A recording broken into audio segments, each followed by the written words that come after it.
Hello friends, welcome to my YouTube channel agriculture by Ashok tank.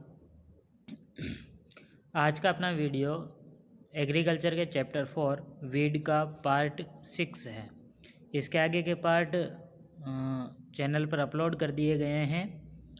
उनकी link description में है। जिन लोगों ने नहीं देखे हैं वो लिंक पर जाकर और वीडियो देख सकते हैं। तो फ्रेंड्स, आज हम बात करेंगे खरपतवार नियंत्रण की भौतिक और यांत्रिक विधियों के बारे में। कल हमने बात करी थी खरपतवार नियंत्रण की कृषि विधियाँ या सस्य विधियाँ कौन कौन सी है। खरपतवार नियंत्रण की भौतिक विधियाँ या यांत्रिक विधियाँ, देखो इसमें पहली विधि आती है हाथ से उखाड़ना।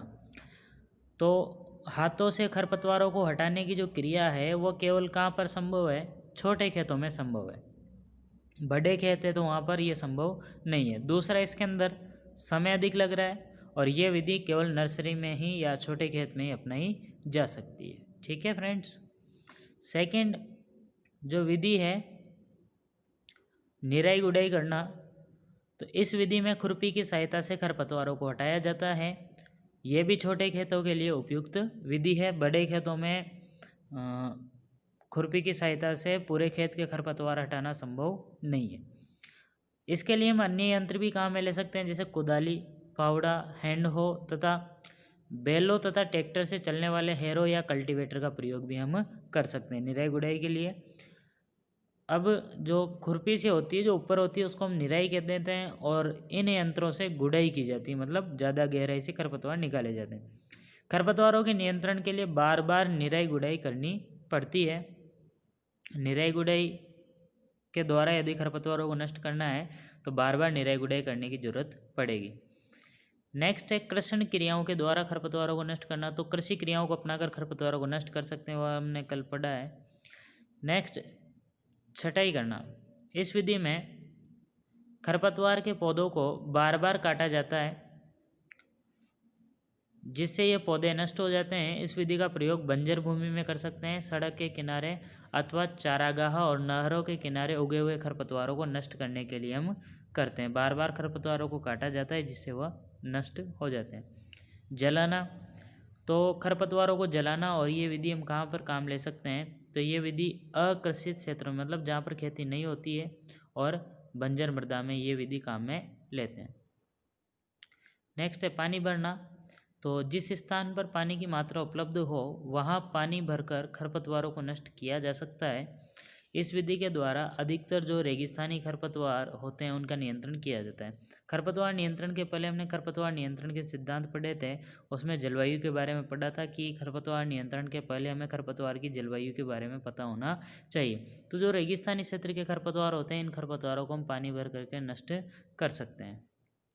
अगला आता है पलवार, जिसको हम इंग्लिश में कहते हैं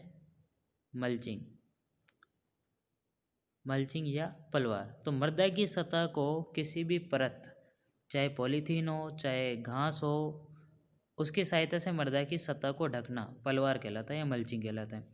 भूमि की सतह को पॉलीथीन, घास या सूखे पत्तों से ढकने की क्रिया को पलवार कहते हैं। इससे क्या होता है, तो खरपतवार के पौधों को सूर्य का प्रकाश और वायु मिलना बंद हो जाते हैं जिससे वो पौधे नष्ट हो जाते हैं। अगला आता है मृदा क्षौरीकरण। मृदा को गर्मी के दिनों, मतलब अप्रैल मई में पारदर्शी प्लास्टिक की शीट से ढक दिया जाता है जिससे मिट्टी के नीचे का जो तापमान है वो 8 से 10 डिग्री सेल्सियस बढ़ जाता है और इस तापमान के कारण खरपतवारों के बीज भी नष्ट हो जाते हैं। तो फ्रेंड्स, ये थी हमारे खरपतवार नियंत्रण की भौतिक या यांत्रिक विधि। कल हम पढ़ेंगे खरपतवारों का रासायनिक नियंत्रण या खरपतवार नियंत्रण की रासायनिक विधि। इसके बारे में थोड़ा सा जान लेते हैं। खरपतवारों का रसायनों के द्वारा नियंत्रण कब प्रारंभ हुआ? द्वितीय विश्व युद्ध के बाद में किया जाने लगा रसायनों का प्रयोग खरपतवार नियंत्रण के लिए। सन 1941 में 2,4-D की खोज हुई और ये 2,4-D किस रूप में खोजा गया था? एक पादप हार्मोन के रूप में खोजा गया था।